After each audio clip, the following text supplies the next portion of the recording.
글을 못 쓴다고 생각을 하고 살고 있었는데 사실은 아니었구나. 아니구나. 나의 재능에 대해서, 나라는 사람에 대해서 다시 한번 생각해보게 되는 계기였었어요.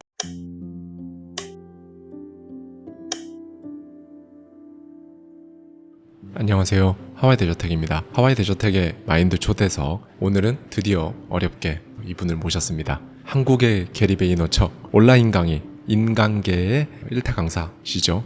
아로스님 모셨습니다. 아로스님 반갑습니다. 네, 반갑습니다. 저는 구글 블로그로 돈 버는 방법을 가르쳐드리고 있는 아로스고요. 이번 시간을 통해서 제가 성장했던 방법들, 그리고 여러분들이 내가 지금 조금 어려운 상황이었으면 저 아로스도 저렇게 성장을 했는데 나도 성장할 수 있다, 이런 힘을 드리고 싶어서 나오게 됐습니다. 반갑습니다. 예, 너무 반갑습니다. 사회복지사로 이전에 일을 하셨어요. 네. 구체적으로 사회복지사로서 어떤 일들을 하셨을까요? 사회복지사라고 한다면 종류가 상당히 많은데 저는 좀 어르신들을 모시는 역할을 많이 했었어요. 네. 여러분들도 많이 보셨겠지만 센터, 요양센터 같은 것들이 있어요. 그래서 정말 몸을 움직이기가 어려워서 요양사분들이 파견을 나가서 밥도 해주시고 청소도 해주시고 목욕도 해주시고 이런 일을 했었던 거죠. 그리고 이제 그 당시에 계란빵과 꽃 한 송이에 처절하게 무너지셨다라는 말씀을 해주셨어요. 네. 아로스님께서요. 이건 어떤 얘기일까요?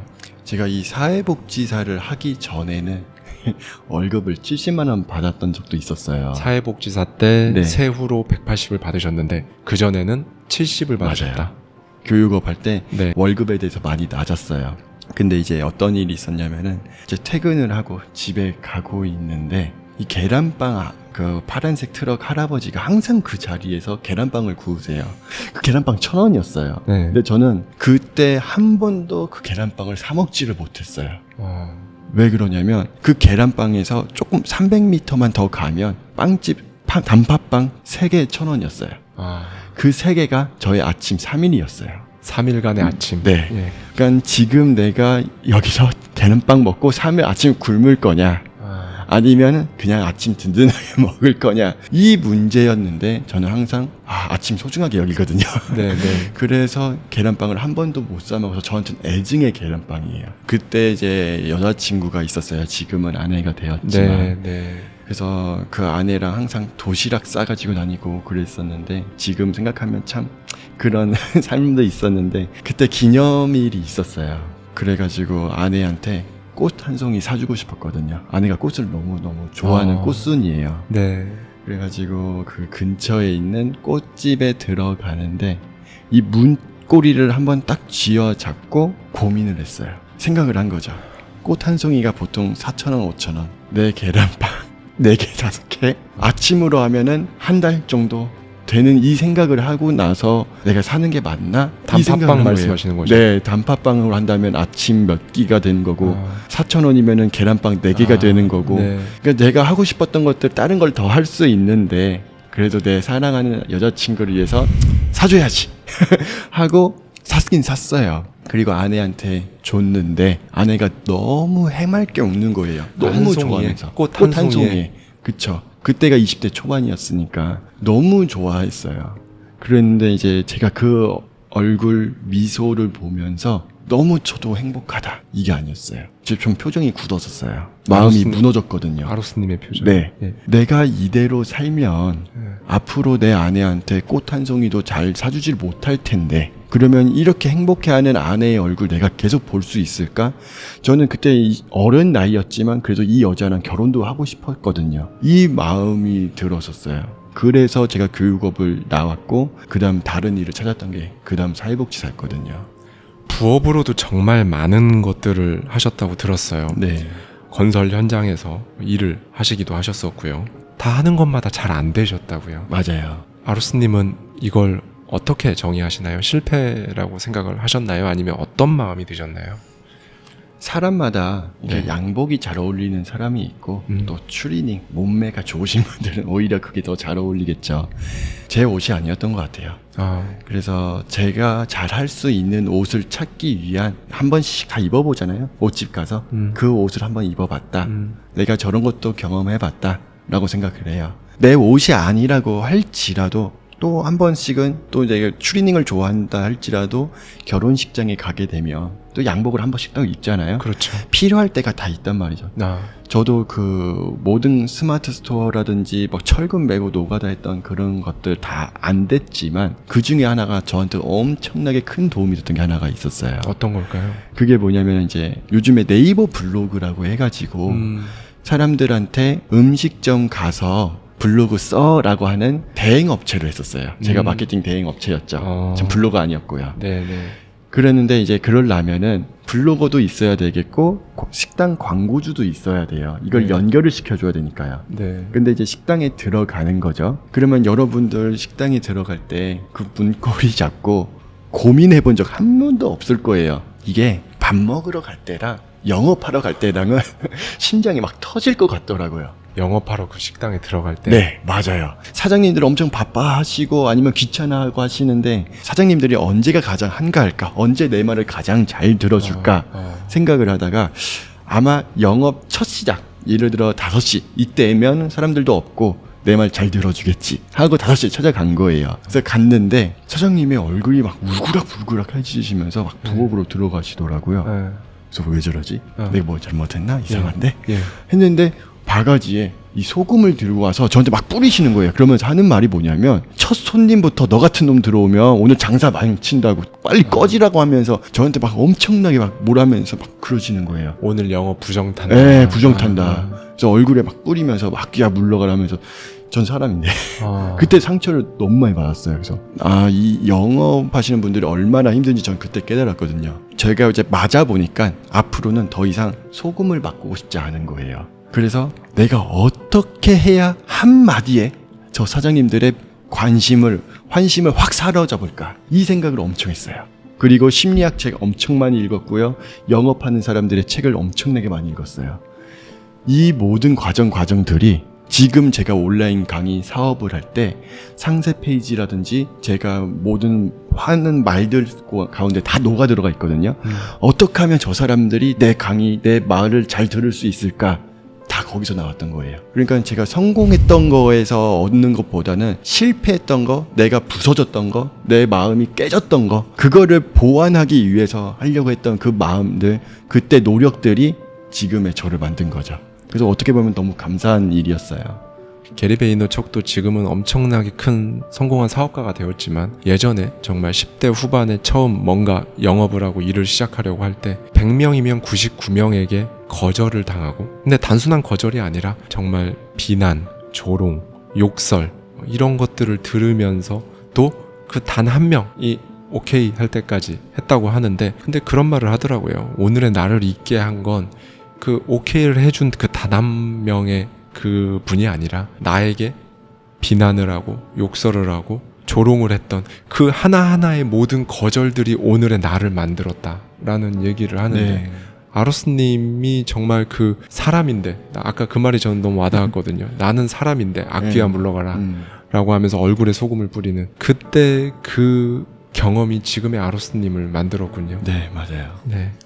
블로그 그리고 티스토리, 애드센스죠. 2019년도 6월 달에 처음 시작을 이제 하셨어요. 역시나 계획대로 바로 생각과는 다르게 잘 되지가 않으셨다고요. 네. 처음 시작이 어땠었고 지금까지 어떻게 이거를 이렇게 키워올 수 있었는지 한번 쭉 얘기를 해주실 수 있을까요? 네, 예. 너무 좋습니다. 예. 블로그라는 게 사실 막상 쓰려고 하면 뭘 써야 될지를 몰라요. 막연하죠. 네, 막연하죠. 내가 뭘 좋아하는지도 모르겠고 어떤 걸 써야 돈 되는지도 모르겠고 저도 마찬가지였거든요. 그래서 썼던 게 그날 저녁에 먹었던 두부. 그래서 두부의 효능을 썼어요. 두부조림 먹었거든요. 그러니까 쓸 게 없으니까 뭐라도 하긴 해야 되겠는데, 그래서 두부 효능 썼는데 사람들이 안 들어오는 거예요. 그래서 두부가 별로구나. 오이의 효능, 고구마의 효능 다 썼어요. 음식에 관한 건 다 썼는데 사람들이 안 들어오니까 결국에는 돈이 안 되는 거예요. 결국은 내 블로그에 들어와서 애드센스 구글 광고를 눌러줘야 돈이 되는 건데 사람들이 안 들어오는데 무슨 광고가 누르겠어요. 그래서 나는 블로그랑 안 맞나 봐. 이것도 나랑 아닌가 봐. 이러고 있던 찰나에 제가 그때 카센터에 한번 갔었어요. 제 차를 맡기려고. 그러니까 기다리고 있었는데 그때 황금 잡지를 하나 봤어요. 자동차 카센터였으니까 당연히 자동차에 대한 내용이 있겠죠. 네. 근데 그 당시가 어떤 자동차가 나왔냐면 제네시스 GV80이 나올 때였어요. SUV. 맞아요. 예. 그러니까 그 당시에 제네시스는 다 세단으로만 되어 있었고 SUV가 나온다? 그 사람들의 이슈가 엄청나게 몰리고 있던 찰나에 그 현대자동차도 광고를 엄청 하고 있었죠. 근데 저는 GV80이 나오네? 한번 써봐야겠다. 그래서 그거 한번 써봤는데 대박이 터진 거예요. 거기서.